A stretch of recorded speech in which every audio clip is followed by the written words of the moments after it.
Ողջույն, Արատան անմահության երկիրն է։ Ներկայացնեմ հետևյալ գրքերը։ Գրքի հեղինակը Արտակ Մովսիսյան, Հնագույն պետությունը Հայաստանում, Արատտա, գիրք հրատարակել է Միքայել Վանյանցյան հրատարակչությունը 1992 թվականին։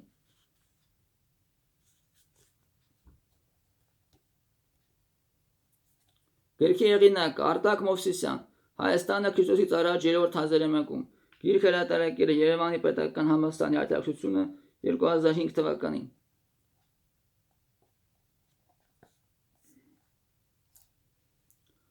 Արատտա պետության մասին մենք իմանում ենք շումերական գրավոր սեպագիր արձանագրությունների միջոցով։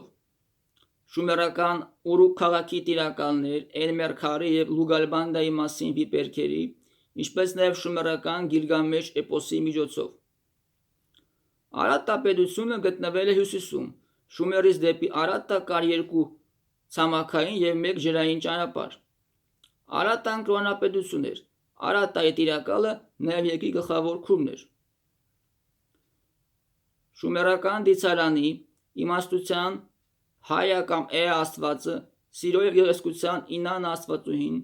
մի քանի այլ դիցեր և դիցույներ ծագումով Արատտա երկրից էին։ Շումերի և Արատտայի միջև կային սերտ տնտեսական կապեր։ Արատտան Շումերից ներմուծում էր հացահատիկ, արտահանում էր մետաղներ, թանկարժեք և շինարարական քարեր։ Շումերների պատկերացմամբ Արատտան սրբազան երկիր էր, անմահության ծաղիկը գտնվում էր Արատտայում։ Գիլգամեշը ճանապարհվում է դեպի Արատտա անմահության ծաղիկի հետևից։ Ցավոք սրտի, վերջում օձը իրենից գողանում է անմահության ծաղիկը։ Գրքերը հետաքրքիր կլինեն հայոց հնագույն պատմությամբ, Միջագետքի, Մերձավոր Արևելքի պատմությամբ հետաքրքրվողների համար։ Շնորհակալություն ուշադրության համար։